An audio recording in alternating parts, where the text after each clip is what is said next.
Tere! Minu nimi on Mart Laandpere ja olen Tallinna Ülikooli Digitaaltehnoloogiate Instituudi Haridustehnoloogia Keskuses vanemteadur. Lubasin algselt olla täna teie juures Pärnus, aga kukkus välja teisiti ja palun sellest väga vabandust. Ja loodan, et saan kuidagigi kompenseerida oma mitte kohal viibimise selle väikese videoloenguga. Oma näopilti ei hakanud ma siia külge kleepima, et ma loodan, et olulisemat infot sisaldavad mu slaidid. Ja minu tänase jutu pealkiri on kooli digiküpsusest ja Anna Kareninast. Ja mis neil kahel asjal omavahel pistmist on, sellest saate kohe varsti teada. Hakatuseks ma tahaks teile näidata ühte sükest meeleolukat merelaine fotot ja vaadake seda ja minge pildi sisse ja proovige endale ette kujutada, et olete praegu kusagil Vahemere või Atlandi ookeani ääres ja laine laisalt rullub randa, lööb vastu kaldakaljusid.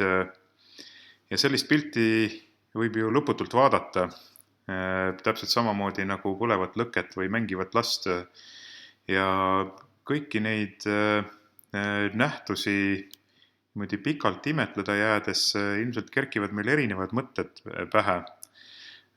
Kindlasti on osa inimesi, kes sellist pilti vaadates hakkab mõtlema selle peale, et kuidas see samasugune laine on siin laksunud aasta tagasi ja 10 ja 100 ja 1000 aastat tagasi ja jõuab tõdemuseni, et mitte midagi maailmas ei muutu. Kõik on kogu aeg samasugune. Ja samas ilmselt on seal samas kõrval teine inimene, kes vaatab seda sama lainepilti või tuld või mängivat last ja tunneb rõõmu sellest, kuidas iga hetk seesama meri pakub uut vaatemängu või midagi teistsugust ja mingisuguseid uusi mõtteid ja ideid. Ja ilmselt on mõlemal inimesel õigus ja väga tore, et on erinevaid arvamused. Aga kui nüüd mina oma mätta otsast vaatan, siis mina kuulun kindlasti nüüd sinna parteisse, kes pigem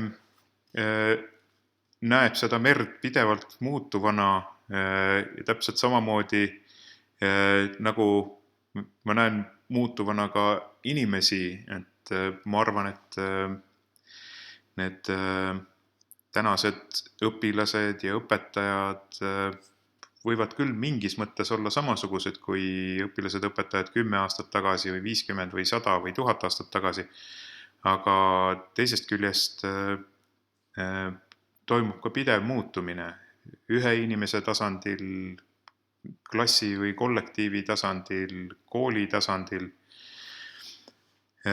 Ja ma arvan, et selle kinnituseks on juba see, et kui mõtlete tagasi sellele, kuidas Eesti ühiskond tervikuna muutunud on siis viimase 20 aasta jooksul või siis ka viimase 2 aasta jooksul, et siis see on ikka päris muljetavaldav, kui suured muutused võivad alles aset leida.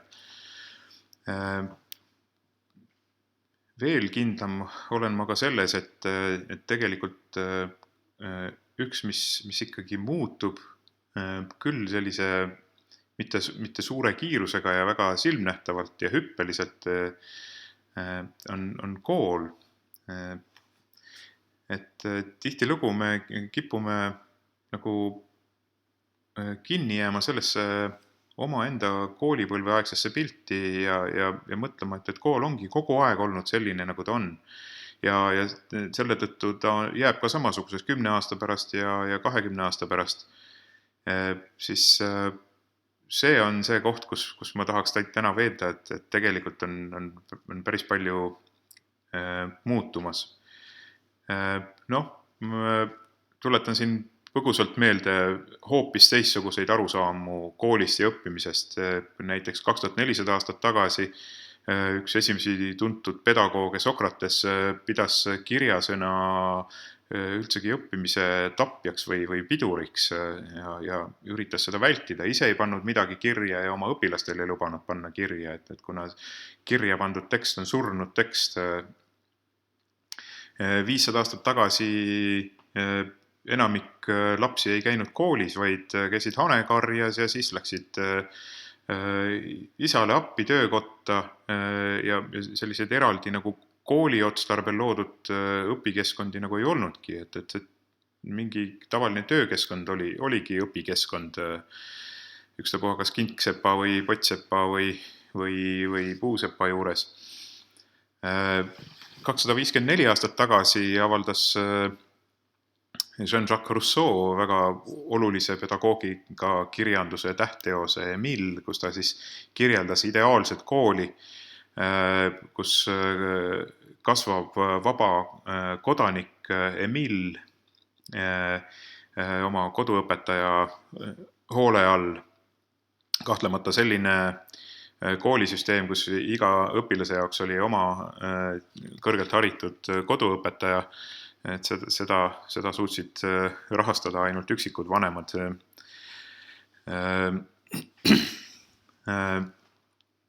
150 aastat tagasi tekkisid meil külakoolid ja siis oli just selline mõtlemise koht, või teelahkmel oldi, et kuhu suunas nüüd siis need koolid peaksid liikuma. On selge, et see külakoolide süsteem sai olla selline ajutine lahendus ja seetõttu tekkis hästi palju selliseid uusi katsetajaid nagu murranguperioodidel ikka. Küll siis Pestalozzi ja Steiner ja siis veidi hiljem Montessorid ja mitmed teised sellised visionäärid, kes üritasid tulla lagedale oma nägemusega sellest, et milline võiks olla järgmise sajandi kool kui selline. Ja nad ei olnud mitte sugugi väga sarnased sellega, milliseks on kujunenud siis see industrialiseeritud koolisüsteem 20. sajandi alguses. Industrialiseerimise all ma mõtlen seda, et ehitati üles siis tänaseks tuntud selline klassi ja aine ja õppekava ja hindesüsteem, mis struktureeris kooli korralduse ja õppesisu ära umbes sellisel viisil, nagu me praegu teame. Siis see ainekeskuse suunas liikumine muutus eriti intensiivseks kuskil 50 aastat tagasi, kui õpetajad enam ei olnud mitme ainespetsialistid, vaid pigem ühe ainespetsialistid ja tekkisid siis ka ainekabinetid ja selline suhteliselt ainekeskne lähenemine, mis siis jõudis oma valusate vitsteni ja mida oli siis vaja hakata muutma uuesti ja selle vilju me siiamaani siis nüüd nopime ja üritame kõik vägisi tagasi lõimida siis neid kangesti iseseisvateks vertikaalseteks silotornideks muutunud aineteadmisi.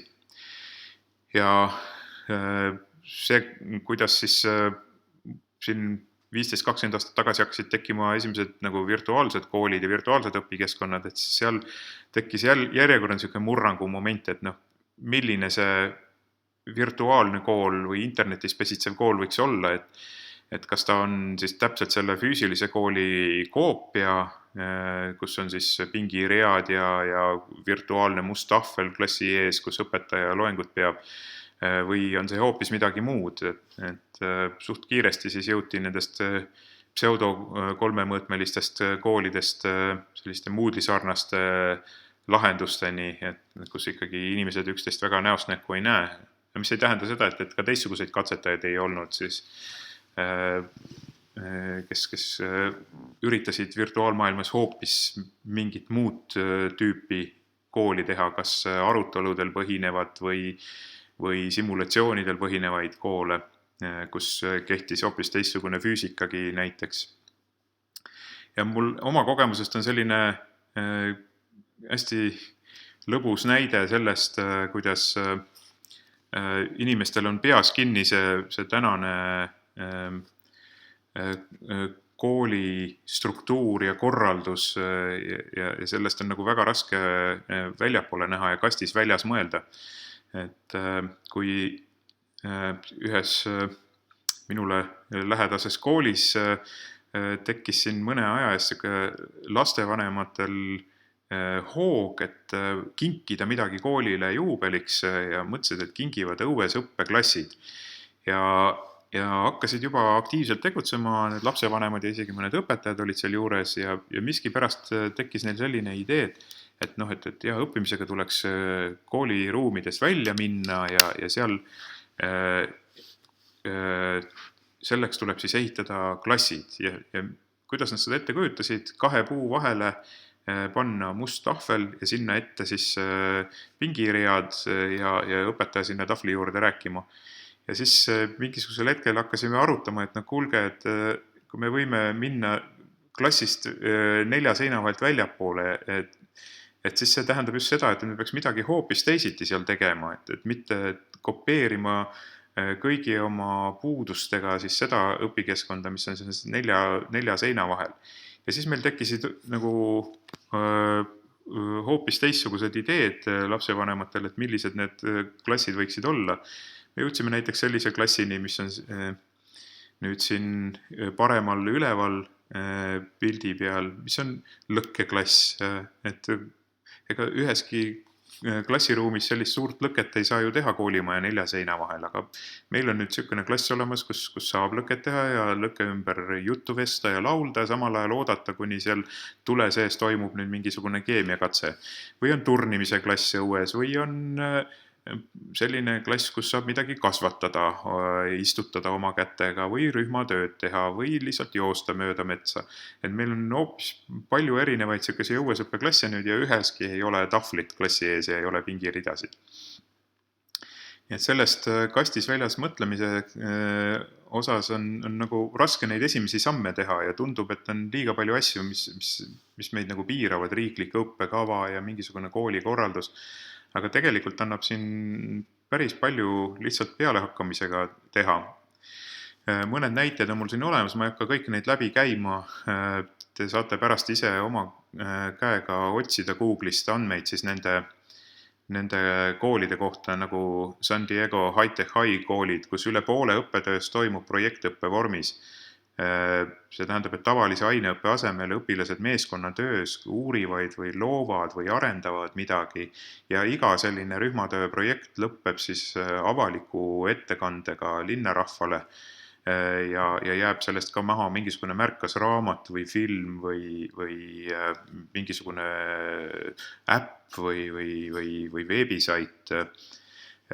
Ja tihtilugu on kaasatud kohalik kogukond, mitte ainult lapsevanemad, vaid mingi kohalik liikluspolitsei või merebioloogid või vanurite päevakodu nendesse projektidesse. Nii et nendel on nendest asjadest kasu ja rõõmu ja õpilased õpivad samas mitte lihtsalt lõbusalt õppima, vaid kõik need projektid tagavad õppekavas seatud õpiväljundite omandamise. Või Örestadi keskkool Taanis, mis on arhitektuuriliselt täiesti üks lahedamaid koole Euroopas, üritab siis ka seda koolimaja sisu vastavusse viia selle uhke kujundusega ja arhitektuuriga. Suur osa sellest õppetööst korraldatakse seal selliste pedagoogiliste eksperimentidega, et kus õpilased ei ole lihtsalt nagu katsejänesed, vaid ise on selle eksperimendi osalejad, selle kavandajad ja edukuse hindajad. Või on ka siis selliseid täiesti eksperimentaalseid koole, mis on üldse loobunud õppekava mõistest ja ütlevad, et õpilased ise peavad paika panema oma õppe sisu ja sihid ja õpetajad on selle juures ainult nõustajad, et üks sedasorti kool on siis Lumiari instituut Brasiilias, see on erakool. Ja neid koole on siin veel, uurige neid ise lähemalt, aga mina tahaks siit minna siis nüüd selle selgituse juurde, et miks ma siin oma ettekande alguses rääkisin Anna Kareninast. Nimelt päris paljudes valdkondades kasutatakse seda mõistet Anna Karenina printsiip. Ja minu meelest on väga oluline nüüd selle kooliuuenduse kontekstis mõelda sellele printsiibile, et kas see kehtib ka siin selles kontekstis. Kust see tuleb? See tuleb loomulikult siis Lev Tolstoi kuulsast romaanist Anna Karenina ja kus ta siis üks tegelastest seal mingil hetkel mainib, et õnnelikud perekonnad on õnnelikud kõik samal moel, aga õnnetud ollakse igaüks omal moel.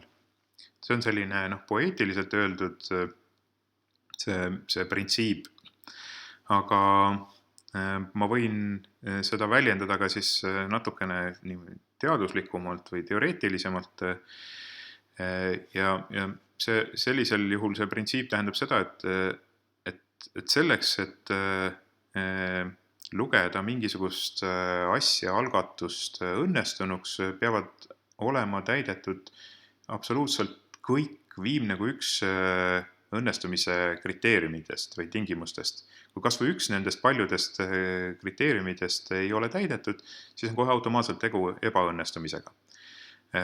Seda võib sõnastada ka keti printsiibina, ehk kett on niisama nõrk kui tema kõige nõrgem lüli, et piisab seda, et kui väga tugevas ketis üks lüli on nõrk, siis ta läheb katki ja siis ongi kõik hukas. Et see kehtib täiesti teadusuuringute puhul statistilises andmeanalüüsis, et kui sul kõik on väga tugevalt tehtud, aga näiteks valim on nõrgalt moodustatud, siis see võib kogu sinu uuringu tulemused kahtluse alla panna. Aga nüüd oleks õige koht küsida, et kas see Anna Karenina printsiip laieneb ka haridusvaldkonnale. Seda siin selles hariduse konteksti ümber pannes võiks siis Anna Karenina printsiibi sõnastada niimoodi, et kui koolil või siis ka õpetajal või õpilasel on täitmata kas või üks kvaliteedi nõue, on tegemist läbikukkumisega. Et kui koolil näiteks on väga head õpitulemused, väga hea õpikeskkond, aga näiteks koolis toimuvad mingisugused, kas siis koolivägivald või vargused või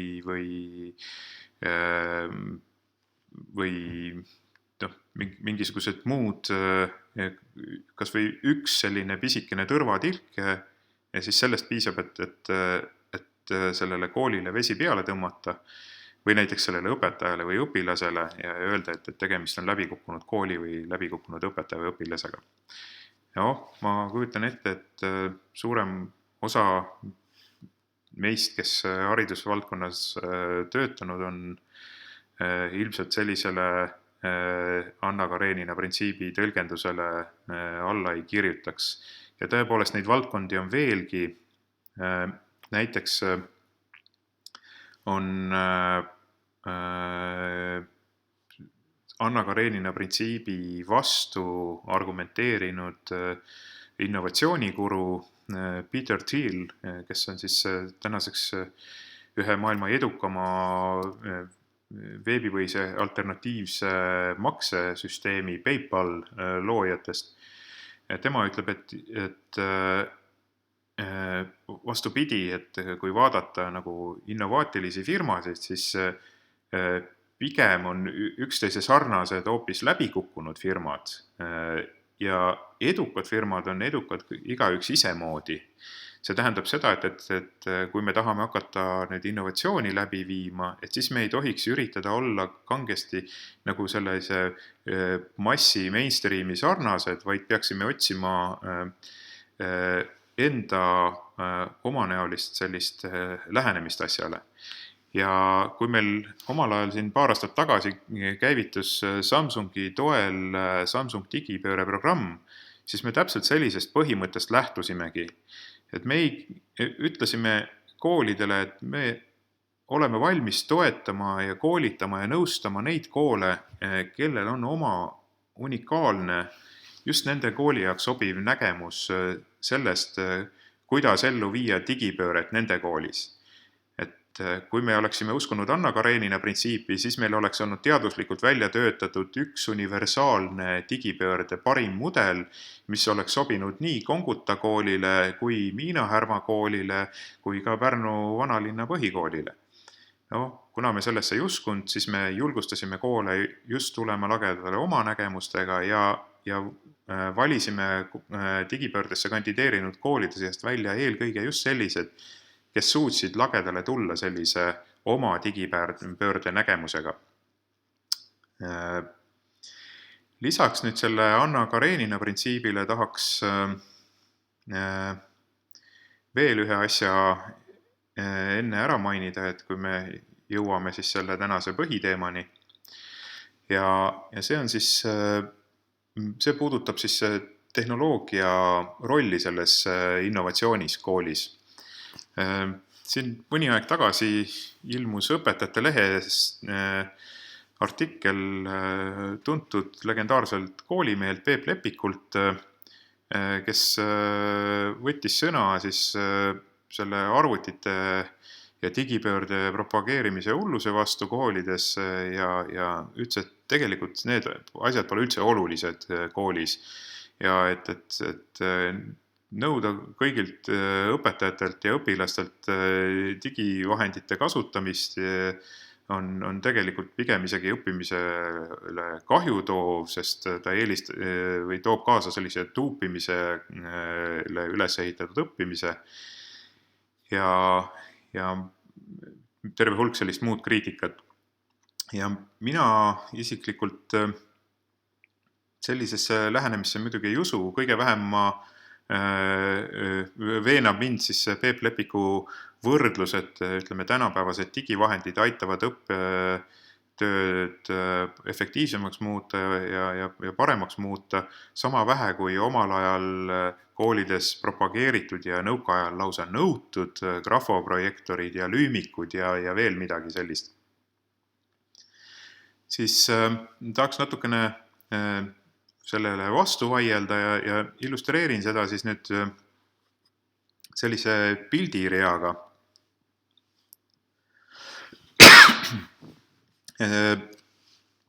Ma nimelt väidan seda, et tehnoloogia muutused teatud kontekstides. Ma nimelt väidan, et tehnoloogia muutub käsikäes ka terve hulga selliste sotsiaalsete ja kultuuriliste parameetritega meie elus ja ühiskonnas ja töös. Lihtsalt iga kord ei pane neid muutusi nagu väga hästi tähele, eriti kui sa ise oled nende muutuste keskel. Aga tagantjärgi alles saad aru, et kuidas on siis see tehnoloogia muutus midagi väga olulist ühiskonnas kaasa toonud, kas siis töö iseloomu muutumise, näiteks mis juhtus rongiliikluse laialdaseks muutumisega 20. sajandi alguses, mis võimaldas inimestel liikuda oluliselt kaugematesse geograafilistesse punktidesse, kas siis selleks, et seal tööl käia või seal kauplemisega raha teenida või lihtsalt maailma näha ja õppida teistelt rahvastelt. Aga tulles nüüd arvutite juurde tagasi, et siis ma siin võrdleksin 3 põlvkonda arvutitehnoloogias ja siis sellega seonduvaid siis selliseid sotsiaalseid ja kultuurilisi kaasnevaid selliseid mõjusid. Alustada võiks siis kuskil 60. aastatest, kui näiteks kaubandusvõrgu kogu andmestiku haldamiseks ja planeerimiseks nende 5-aastaku plaanide kaupa Nõukogude Liidus piisas ühest ainsast arvutist, mis paiknes siis plaanikomitee keldris. Ja täpselt samamoodi piisas kõikidele Eesti koolidele ka ühest kooliarvutist, mis paiknes siis Nõo keskkoolis. Rohkem ei olnud vaja, sellepärast et arvuti vajalikkus koolis oli põhjendatud ainult sellise programmeerimise õppimisega ja tookord oli see programmeerimine nii keeruline, et seda suutsid teha ainult kõige helgemad pead ja targemad ajud ja need, kes plaanisid edasi minna õppima ülikooli rakendusmatemaatikat. Neid ei olnud kuigi palju ja seetõttu oli täiesti sobilik, et selline arvuti oligi olemas ainult ühes koolis, mis spetsialiseerus matemaatikale, füüsikale, reaalteadustele, kust enamik vilistlasi läkski kohe siis rakendusmatemaatikasse edasi. Ainuke roll sellel arvutil oligi siis see, et õppidagi tundma seda arvutit ennast. Et arvuti ei olnud vahend, vaid arvuti oligi eesmärk iseeneses selle laadses koolisüsteemis. Kaubandusvõrgus arenes arvutiasjandus edasi väga kiiresti 90ndatel aastatel.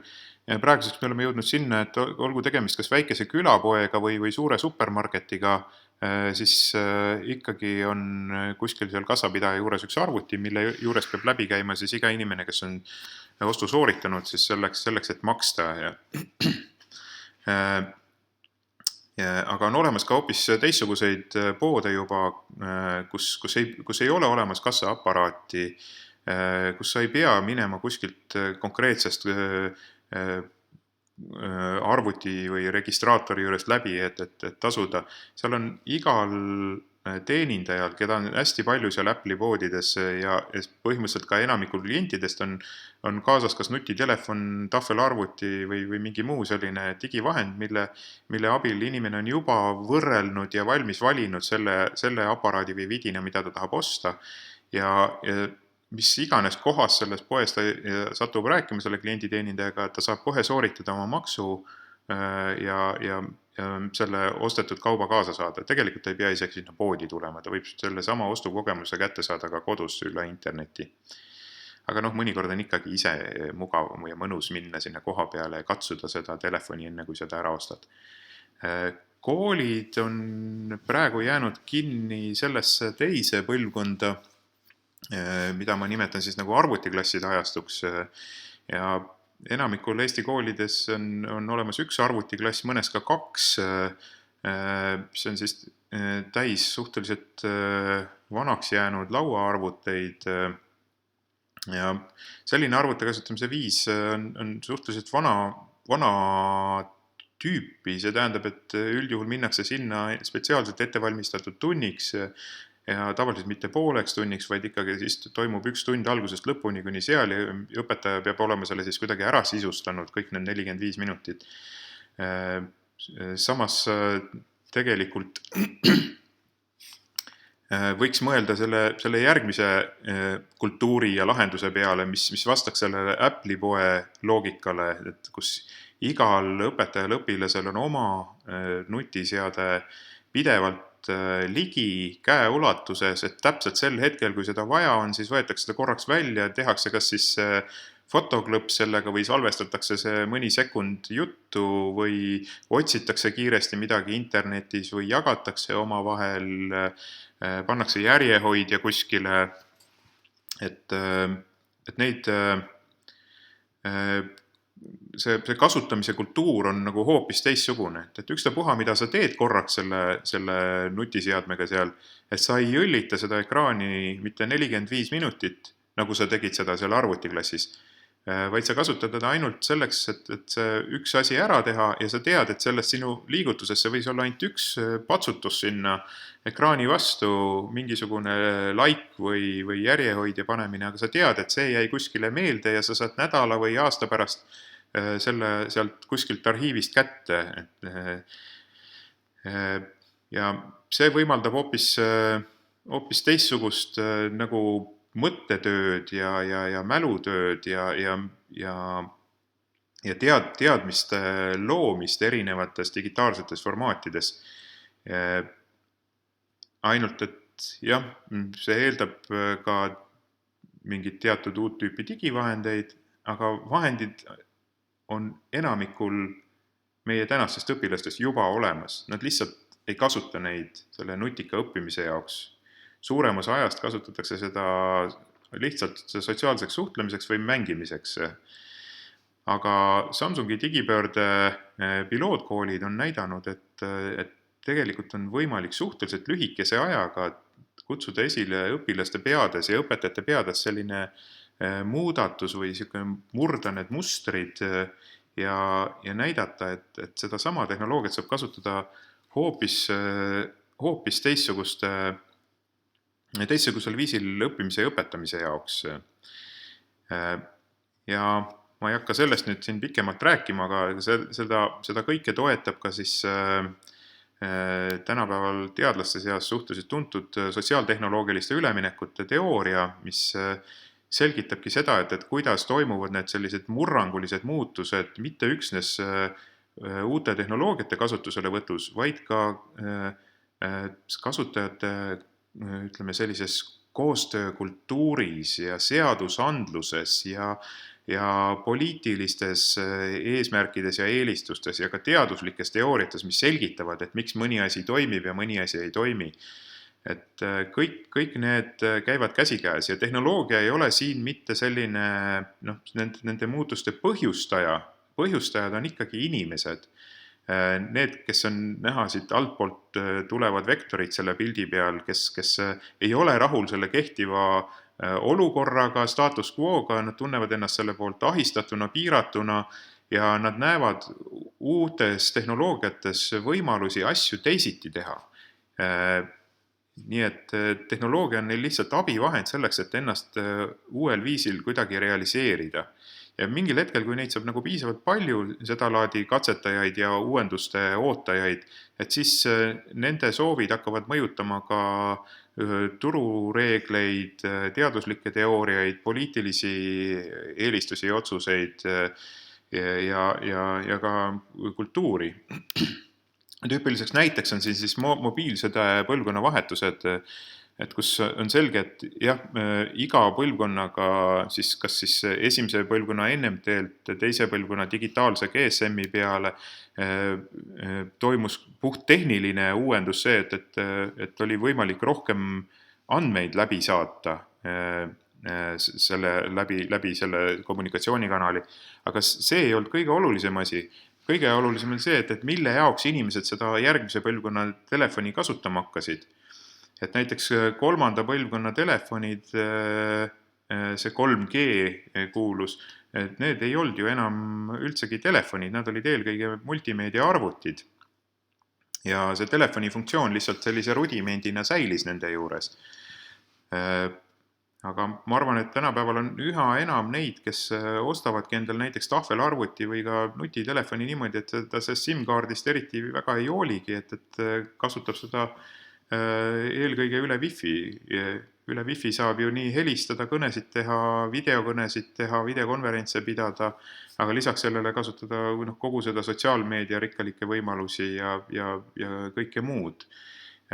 Ükstapuha, mis asjadel vaja teha on olgu teie valdkonnas kas teaduslik uurimistöö või aiandus, siis selle jaoks on olemas kindlasti mitte üks äpp, vaid 10 või pigem 50. Nii et sellise moodsa ja inimese nutiseadmete kasutamise üks kaasnevaid selliseid kultuurinähtusi on pidev selline uute äppide jahtimine, katsetamine, võrdlemine, oma äppi tööriistakasti revideerimine, puhastamine, vanade hallitama läinud äppide väljaviskamine, nende asendamine uutega. Aga see tööriista vahetumine ei ole jällegi üksnes ainult selline eesmärk omaette, vaid ta üldjuhul peegeldab inimese töökultuuri või suhtlemiskultuuri mustri muutust. Nii et nüüd on nagu küsimus selles, et kas kõik inimesed nagu tulevad kaasa selle innovatsiooniga ja siin võib kohe öelda, et ei tule, et me võime ju oma vanaemale kinkida kõige moodsama nutitelefoni ja õpetada teda seda kasutama, aga võib arvata, et mõne aja pärast me näeme, et ta kasutab seda üldjuhul helistamiseks, see tähendab, et ta kasutab seda selleks, mille jaoks oleks kõlvanud ka eelmise või üle-eelmise põlvkonna aparaat. Et tehnoloogia üksi ei too endaga kaasa seda kasutamise kultuuri muutust. sest kõik inimesed ei ole samal moel valmis hüppama pea ees vette tundmatus kohas ja hakkama katsetama seda uut tüüpi kasutamise kultuuri, meie mõttes siis uut õpetamise ja õppimise kultuuri ja viise.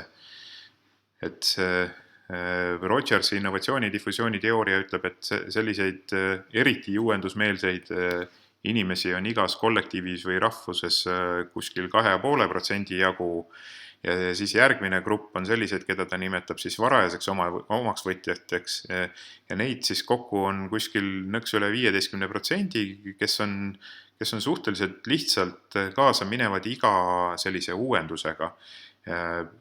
Eelkõige just sellise kultuurilise ja töö uuendusega, mida võimaldab siis uus tehnoloogia. Aga neid suuremaid rühmasid nüüd kuidagi kaasa meelitada, seda varast enamust ja hilist enamust, kes kokku moodustavad tublisti üle poole, siis seltskonnast, et see on juba tõsine väljakutse. Et nendega tuleb hakata kuidagi tegelema ja see tegelemist tuleb kuidagi ohjata, juhtida.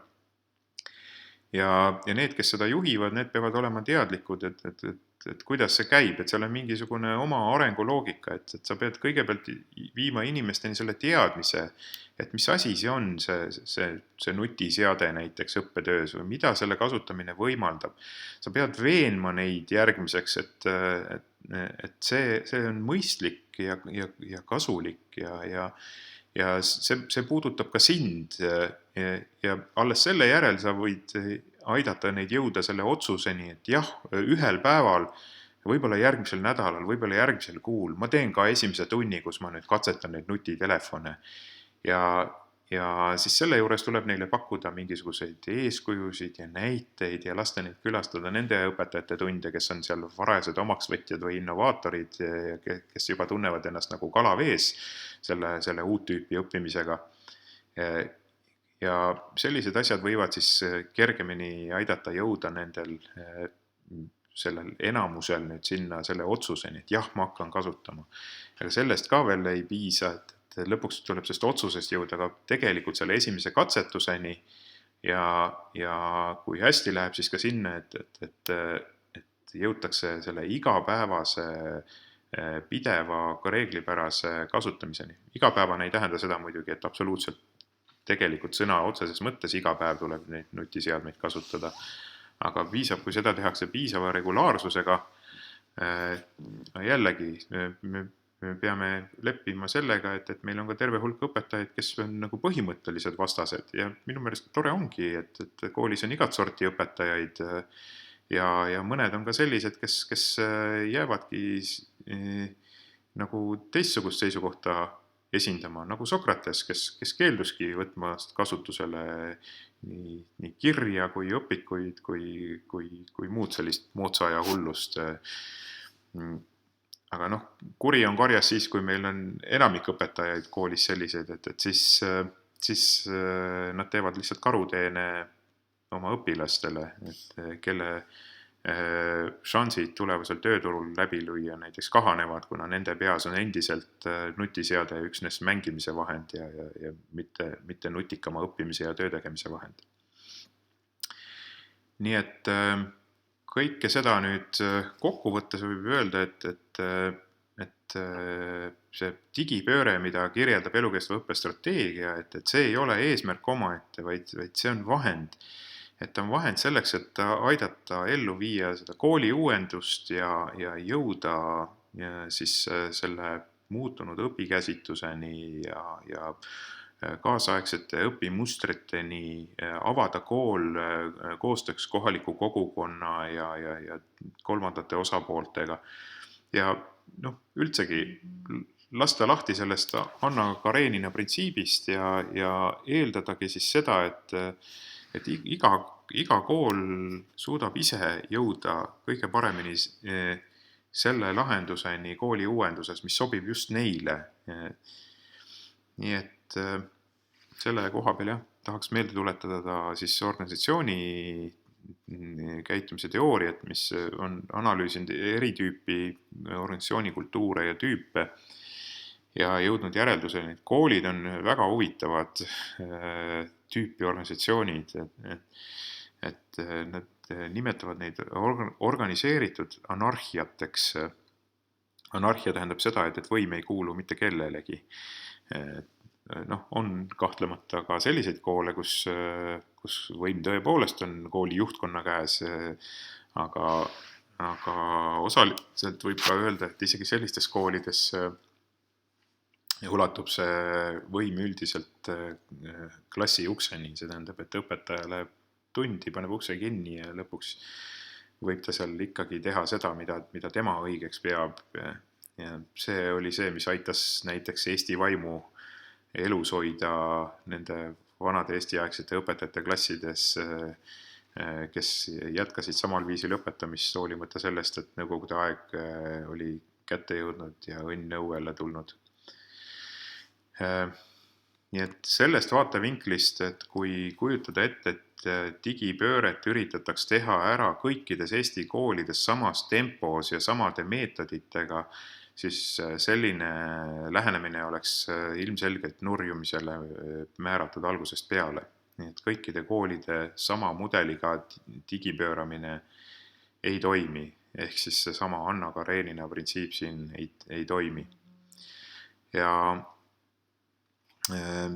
seetõttu olemegi me siis nüüd pakkunud välja sellise koolipõhise innovatsioonimudeli, et me ei ürita mitte läheneda üksikutele õpetajatele ja neid mingite koolitustega ära pöörata selle uue õpikäsitluse suunas, kuigi neid koolitusi on ka vaja, aga tegelikult on selle kooli õpikäsitluse muutmine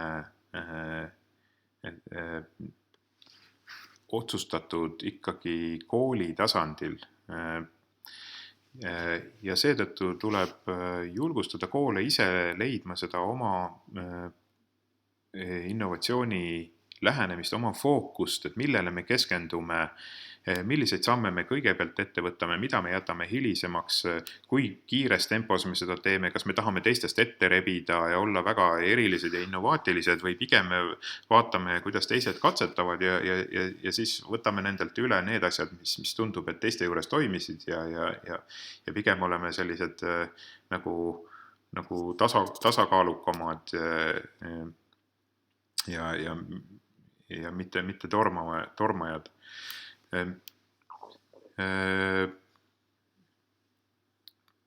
On selline mõiste nagu õppiv organisatsioon ka organisatsiooni teoorias ja see lähenemine väidab, et õppida võib ka kool tervikuna, mitte ainult üksik inimene, et üksik õpetaja või koolijuht või õpilane seal. Et kool tervikuna saab õppida tulemuslikult siis, kui toimub nii-öelda see double loop ehk siis topeltsilmus õppimine. See tähendab siis seda, et üritatakse õppida niimoodi, et teha asju nagu teistmoodi ja mitte liiga pikkade sammudega, aga väga selgelt teadvustades, et nii, nüüd me õpime seda asja tegema teistmoodi. Näiteks aineid omavahel lõimima või hindama kujundavalt teistmoodi. Aga oluline on see, et ma mitte lihtsalt ei katsetaks seda teistmoodi teha, vaid ma pidevalt ise monitooriks, ma seiraks, salvestaks seda, et kuidas mul nüüd läheb sellega. Ja ma analüüsiks seda ja siis ma üritaks seda sama asja nüüd uuesti teha, aga natuke teistmoodi võttes arvesse selle analüüsi tulemusi.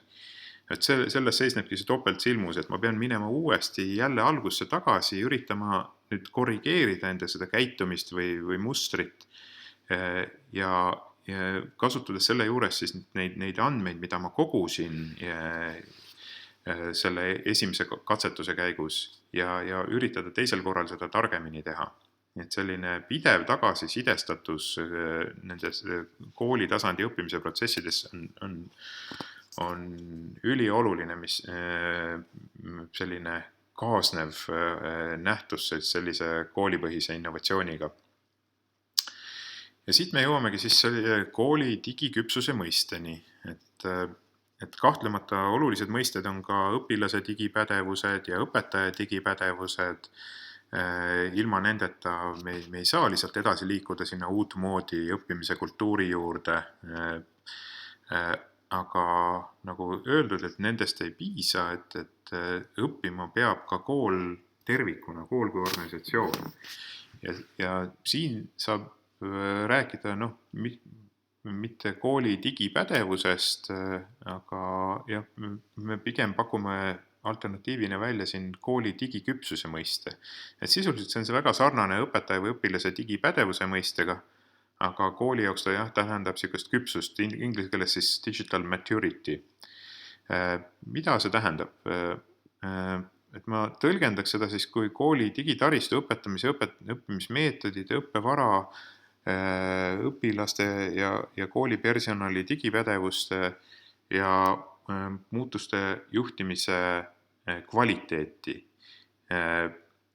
Et see digiküpsus on nende asjade kvaliteet. Et kui kool ei ole digiküps, siis need digitaristu, õpetamise, õppimismeetodid ja nii edasi, et need on suhteliselt nagu madala kvaliteedilised. Ja kui kool on digiküps, et siis see on seal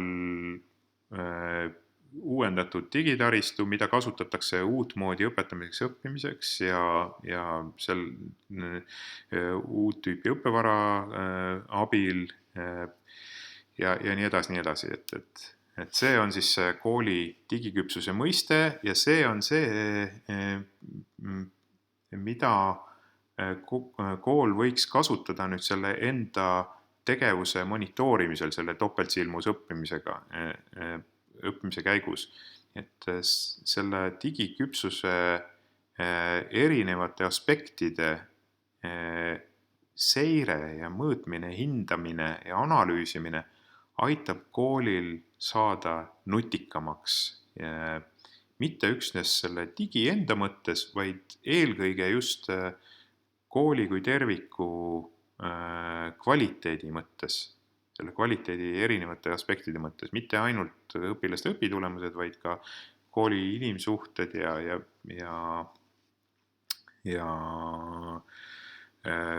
areng ja efektiivsus ja avanemine väljapoole ja kõik need teised ilusad asjad, millest meil siin varem juttu oli. Esimesena hakkas siin Euroopas selle kooli digiküpsuse mõistega tegelema üks suuremaid teadusarendusprojekte, mis siis koolide digihariduse valdkonnas on siin viimastel aastatel toimunud.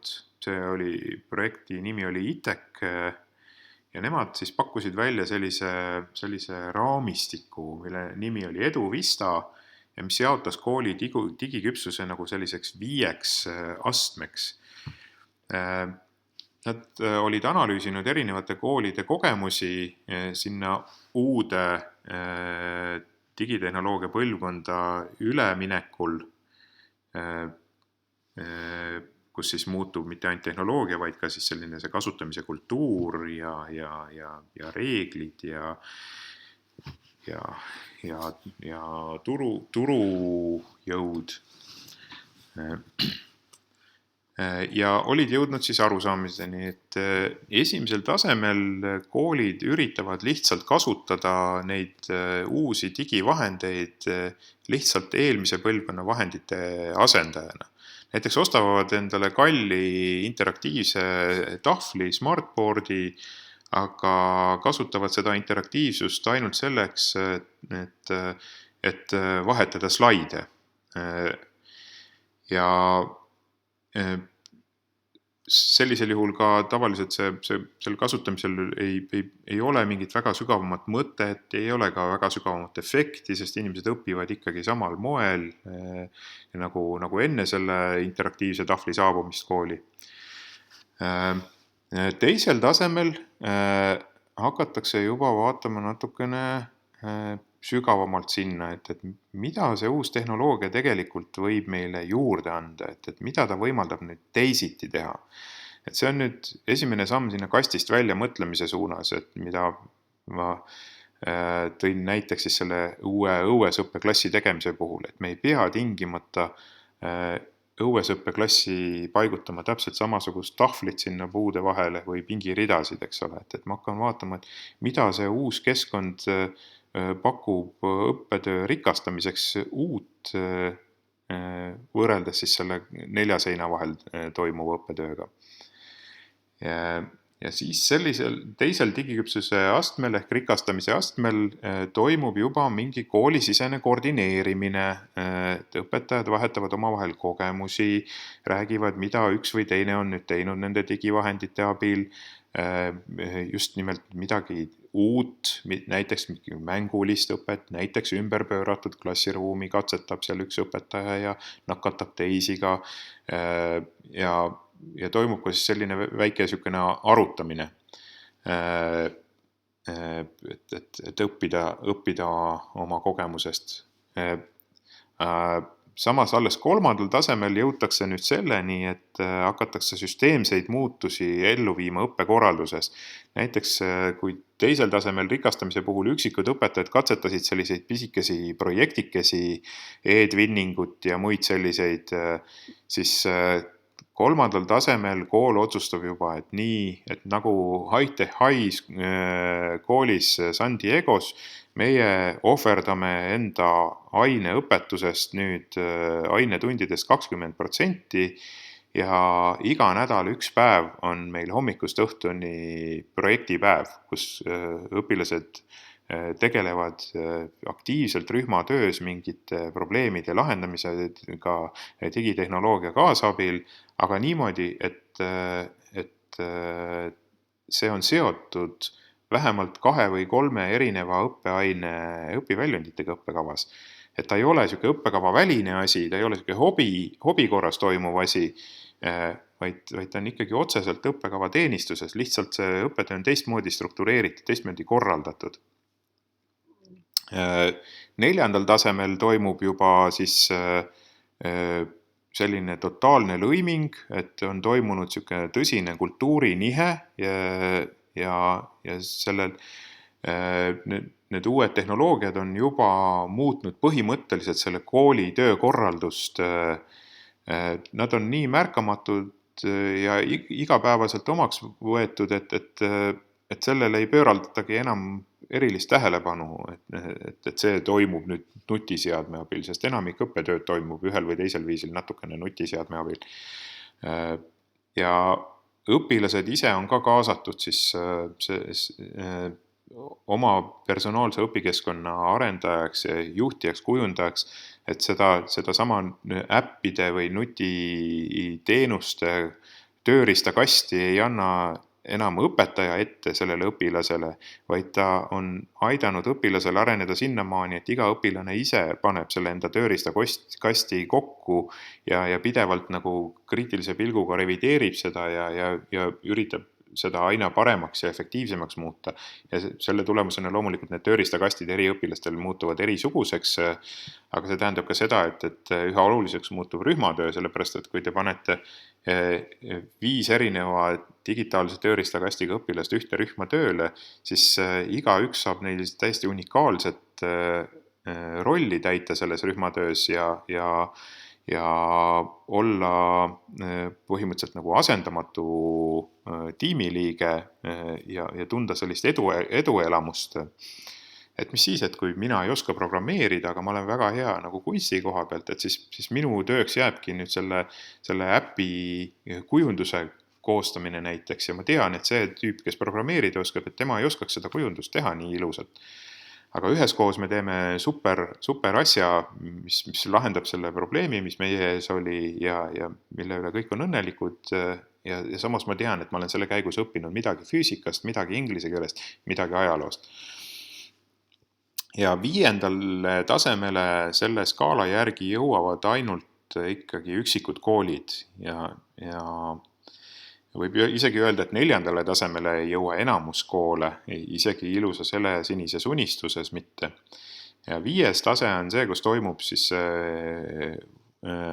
selline võimendamine ja tehnoloogiast alguse saanud kooli uuendus või uue tehnoloogia kasutuselevõtuga alguse saanud kooli uuendus on muutunud selliseks pidevaks ja oluliseks osaks selle kooli kultuurist. See kool tegeleb pidevalt enda toimimise uurimisega, reflekteerimisega, üldistamisega ja muutub ise koolituskeskuseks teistele koolidele, kes ei ole jõudnud veel sinna sellele tasemele. Ja koolitamise käigus õpitakse seda asja veel paremini ise. Nii et sellises koolis siis õpilased võtavad juba oluliselt suurema vastutuse oma õpitee kavandamise eest ja osaliselt ka teiste õpetamise eest, et õpilastest saavad õpetajad. Et see on nüüd see digiküpsuse 5 aastat ITECi projektist. Kahjuks eksperimentaalne Eduvista veebipõhine kooli enesehindamise vahend on tänaseks päevaks juba internetist ära koristatud miskipärast, aga sellise teoreetilise raamistikuna need 5 taset tundusid meile nagu väga sobivad ja me võtsime need aluseks ka siin Eesti-siseselt. See tähendab, et haridusministeerium, kes peab nüüd jälgima selle elukestva õppestrateegia digipöörde eesmärkide saavutamist ja peab nagu mõõtma, et kui suur hulk koole on millisele tasemele jõudnud, hakkabki nüüd edaspidi kasutama seda skaalat. Aga samas andes endale aru, et me ei saa hakata Anna Karenina printsiibist lähtuvalt nüüd kõikidelt koolidelt nõudma, et nad ulataksid sinna lõimingu tasemeni või pigem nõudma, et kõik koolid ainult piirduksid selle rikastumise tasemega. Et see ei ole lahendus. See tähendab, tuleb algusest peale seada see eesmärk, et iga kool valib ise, et kuhu ta endale lati seab. Kas tahetakse jõuda 3 või 4 aasta pärast sinna 4. tasemele, lõimingu tasemele, mida iseloomustab kõikjale ulatuv digikultuur, või piisab meie kooli jaoks sellest, et me oleme 4 aasta pärast seal 3. tasemel. See on üks lähenemine kooli digiküpsuse mõõtmisele. Neid lähenemisi on siin erinevates riikides erinevaid. Ma ei hakka neid siin läbi käima, keda huvitab, võib need vahendid läbi katsetada, Ungari või Soome või brittide oma. Aga meie oleme siis Tallinna Ülikoolis loonud nüüd selle Samsungi digipöörde pilootprojekti baasil siis sellise vahendi, mille nimi on Digipeegel. See on siis kooli digiküpsuse selline enesehindamisvahend, mis on veebipõhine. Hetkel on meil sellest olemas siis WordPress tarkvara baasil ehitatud täitsa töötav prototüüp. See on kättesaadav aadressil htkdlue/digipeegel. Sinna saab sisse logida Google'i kontoga. Kõigi brauseritega ta hästi ei tööta, aga näiteks Firefoxi ja Chrome'iga ja uue selle Microsofti Edge'iga peaks ka kenasti töötama. Mul näiteks ei tööta oma arvutis Safariga, see Maci arvutis.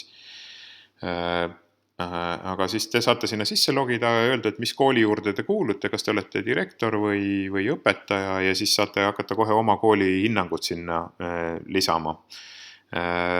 Hinnatakse seal kooli digiküpsust 3 hindamisvaldkonnas, mis on tuletatud siis Kanada kooliuuendusteoreetiku Michael Fullani kirjatöödest. Et esimene hindamisvaldkond on digitaristu. Hinnatakse võrgu ja digiturbe taset, digiseadmete taset, kas esimesel tasemel ollakse ikka kinni veel seal arvutiklassi mudelis, aga järgmistel tasemetel liigutakse üha rohkem selliste personaalsete nutiseadmete kasutamise suunas. 3. mõõdik digitaristu all on IT-juhtimine, kuidas see korraldatud on. 4. on kasutaja tugi ja 5. on tarkvara ja teenused ja infosüsteemid, mida kool kasutab. Et see oli siis digitaristu hindamisvaldkonna kohta. Teine valdkond, mida koolil palutakse hinnata digipeegli abil, on siis, et kuidas see uus muutunud digitaristu on toonud kaasa muutused õpikäsitluses ja õppimise õpetamise mustrites. Et millised on õpetajate õpilaste digipädevused, kas on muutunud tänu sellele õppekorraldus, on projektorõpet näiteks rohkem juurde tulnud, Siis kuidas on muutunud õpetaja-õpilase roll, sest nagu te mäletate, 4.–5. tasemel selles digiküpsuse mudelis eeldatakse, et õpilane võtab endale rohkem nagu enda õppimise suunaja rolli, aga ka teiste õpilaste õpetaja rolli üha sagedamini. Kuidas on muutunud õppevara ja õpikeskkond, õppe eesmärgistamine ja hindamine? Nii, aga nendest kahest valdkonnast ei piisa. Selleks, et need muutused digitaristu osas ja õpikäsitluse muutmise osas oleks püsivad, et selleks tuleb neid kuidagi süsteemselt juhtida, tagasisidestada, et oleks tagatud see õppivaks organisatsiooniks muutumine koolis. See eeldab siis muutusi ja kvaliteedi tõusu strateegilises planeerimises, kaasamises ja partnerluses kolmandate osapooltega, aga ka koolisiseselt, monitooringu ja analüütika täiustamises, kogemuste vahetuses, üksteiselt õppimises ja ka siis eestvedamises ja motiveerimises. Ja iga selle mõõdiku jaoks, et neid mõõdikuid oli kolmes valdkonnas igas ühes siis 5 mõõdikut, saab kool lisada enesehinnangu. Ma võin seda enesehinnangut oma kooli jaoks korrata 2 korda aastas või 4 korda aastas, kuidas ma soovin, võin ka 1 korda aastas teha. Ja selleks, et saada nagu võrrelda siis seda enda edasiliikumist, saan ka võrrelda teiste koolidega, kas siis oma maakonnas või oma omavalitsuses või üle Eesti teiste minu suuruste või minu sarnaste koolidega. Ja alustuseks on vajalik siis selline koolijuhi või haridustehnoloogi poolne oma kooli enese hindamine. Aga me ei tahaks nagu ainult sellega piirduda, sellepärast et see enese hindamine võib jääda suhteliselt selliseks subjektiivseks ja ebausaldusväärseks. Ja seetõttu me oleme sinna digipeeglisse ehitanud sisse selle koolijuhi poolse enesehindamise nagu ülekontrollimise või kinnitamise. Alguses töörühma poolt, et igas koolis võiks olla selline digipöörde entusiastidest moodustatud selline algatusrühm või töörühm, kes käib selle hinnangu üle ja lisab sinna juurde siis tõendusmaterjalid, mis kinnitavad, et jah, meie oleme saavutanud nüüd sel aastal selle taseme. Lisaks on aeg-ajalt kasulik omada siis sellist kõrvalseisja pilku ja seetõttu me soovitame panna nagu kulude säästmiseks siis 2 samasugust kooli partner hindama teineteist, käima külas, vaatlema tunde, intervjuusid läbi viima, pidama kogemuste vahetuse koosolekuid naaberkooli inimestega. Me katsetasime seda Samsung digipöörde projekti käigus ja see andis väga häid tulemusi, koolid olid väga rahul nende üksteise külastamisega ja hindamisega.